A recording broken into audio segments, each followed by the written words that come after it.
कहाँ वर्णन मिलता है एग्जैक्टली कलयुग है क्या, कब शुरू हुआ और किस किस कथा के किस प्रकरण के बाद शुरू हुआ? श्रीमद् भागवत में राजा परीक्षित, जिनको 7 दिन में मृत्यु का श्राप लगा और उसके बाद में भागवत की कथा सुखदेव जी ने उनको सुनाई, तो वहीं पर वर्णन आता है कि कलयुग प्रारंभ कब हुआ, कैसे हुआ और उनको कैसे पता चला। जब राजा परीक्षित राजा बने तो उनका राज शासन बहुत सुंदर था। कहते हैं कि कारागृहों में जंग लग गई थी, सिपाही वगैरह थे, ये लोग भी घर ही रहते थे क्योंकि कोई काम ही नहीं, कोई कुछ गलत करता ही नहीं था। इतना अच्छा राज्य चल रहा था। राजा परीक्षित स्वयं घूमने जाते थे, पूरे नगर में घूमते हुए देखते थे कोई कष्ट तो नहीं। एक दिन उन्होंने देखा एक बैल और उसके 3 पैर कटे हुए हैं। उससे पूछा कि तुम्हारे 3 पैर किसने काटे?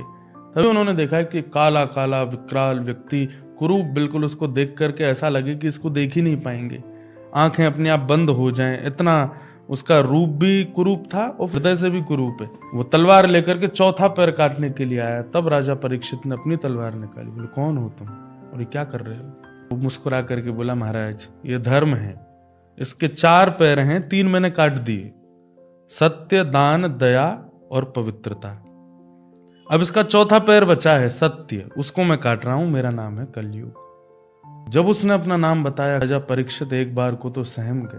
बोले, तुम कैसे आ गए? भगवान योगेश्वर कृष्ण धराधाम से अपनी लीला पूरी करके प्रस्थान किए, उसी दिन मैं आ गया था। बस धीरे धीरे थोड़ा बड़ा होने का प्रयास कर रहा था।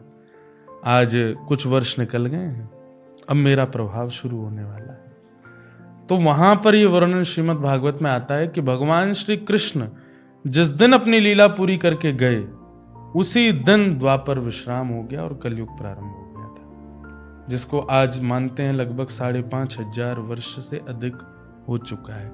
इतना ही अनुमान बताते हैं। तो कलयुग चल रहा है, ये प्रमाण श्रीमद् भागवत में बताया गया।